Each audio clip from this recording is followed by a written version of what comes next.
So before I cover the main topic of this video, when it comes down to producing any form of content, if you are watching this and you are producing content or you are thinking about producing content, please make sure that you just do videos on the things that you feel that everyone else may know. Because I guarantee that there will be people who will watch the content and they will not have a single idea that this is something that you should be doing.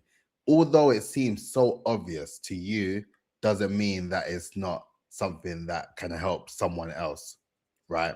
So in this video, I was even pondering if it was even worth recording this video because I was going to make this video pretty short, to be fair. I was going to just get straight to the point, share the gems, and call it a day. But I just thought to myself that it's in your best interest, no matter what industry you're in or whatever niche, just be someone that is willing to share the ideas, even if you feel that everyone knows it, because I guarantee that's not the case. You will get people who will come back to you and they'll say, thank you, I didn't even think of that, or I didn't think of it in that sort of perspective. Because from what I've realized with producing the content, right, is the idea that yes, people may actually know exactly what it is or whatever you have to say. They may know it very well. However, your opinion on it alone is enough for them to see it in a whole new light and to give them a new sort of perspective in how they are able to incorporate that particular thing within their business or their brand. Whatever industry you are in, I would say please don't think that everyone knows what you know. Assume that no one knows, because when you are there producing content and sharing your insights, then you just get to the point where you'll be surprised about how many people will get back to you thinking or saying to you that they had no idea or they didn't think of it in that way. So that's the thing, first thing, before I even get started. Secondly, please make sure that you like, comment, and subscribe, right? I've been dropping videos every single day and I'm trying to get to 200 subscribers right now. It's been a long road. I've been waiting patiently for the subscribers to go up. So if you are watching my content, if you have been watching my content and you like what I have to say, you like what I have to talk about regarding brand authority, right? Your personal brand, your business brand, your campaign brand, how you incorporate those three brands to get brand authority to make you more visible and credible to your desired target audience. If all that stuff interests you and you're interested in branding, marketing, and PR, subscribe, because I drop content every single day. And, if you are interested in hearing more from me about my perspective on all those things, please do subscribe. But anyway, enough of that. The main reason I wanted to record this video is to reinforce the importance of having a dedicated email for your ICP. And you may say, what do I mean when I say a dedicated email? All I mean, right, is that when you think of it, if you've watched my previous video about the process of developing a ecosystem map of your ICP, having an idea of all the newsletters, having an idea of the main platforms, the influencers, the publications, when you become so immersed in your ICP, because I always say, as far as brand building is concerned, you need your personal brand for that level of trust, you need your business brand for that level of credibility, and you need that campaign brand for you to be able to build that momentum to build your personal brand and your business brand simultaneously. But then when you think about it from your business brand, right, you need to be in a position where you are able to identify exactly who your ICP is, but not only that, to understand their whole world, their whole ecosystem, their map of everything that aligns with their work, the things that they do on a day to day.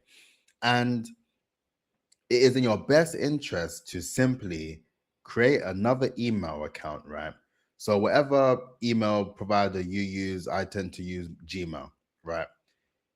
Make a Gmail account and subscribe to every single newsletter that is there for your ICP. So let's say, for argument's sake, we're speaking about accounting, right? You work with accountancy professionals, right? There is no reason why you should not have a email list or an email address where you then add all the newsletters and publications that align with the world of an accountancy professional, right? There, when you decide to do that, and then you actually have an email where you receive daily insights into your ICP's world and your ecosystem, that will change the game for you because you are always in the know. You are always in the know. You then start to learn who the heavy hitters are. You then also get to understand their pain points. You get to understand the actual issues within the landscape and the industry at large. And the reason why I say to create another email, because you don't want to sort of dilute your original business email with the email that you need in order to do your research and your targeting and your mapping of your ecosystem of your ICP. And I think it's in your best interest to do that. And I've had mine for a while now, and I've been using it ever since I was working in PR, since I started over a decade ago. And it was a case in point where I just felt it's worth sharing, because whenever I say it to anyone who I speak with, they're quite surprised by it. But for me, it just makes perfect sense because you want to immerse yourself in the world of the people that you are looking to sell services to. So it's in your best interest to know exactly what it is, because you going in blind is not going to make them feel that you know anything about what they are looking to do or achieve within the time that they are working in this profession. So it's in your best interest to really become immersed. I wrote a Substack article about the importance of becoming a chameleon in order to learn more about your ICP so you're best fit, so you can understand everything to get to the point where you are able to produce content where it feels like you are reading their mind.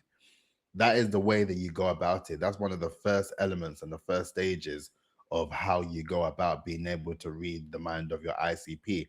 And that is by doing the research, right? And doing the homework.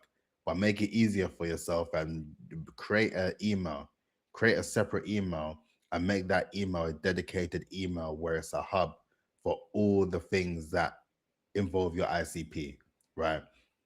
So that's it for this video. I hope this was useful, and I hope you watched this video and you thought, you know what, I'm actually going to give this a go. If you feel that this was helpful, then please comment below, because if you do comment below and say it was useful, then I suppose it really just justifies everything that I was saying previously. So with that, please make sure that you like, comment, and subscribe, and also subscribe if you want to see more content like this. And I will catch you tomorrow. Peace out. Look after yourself.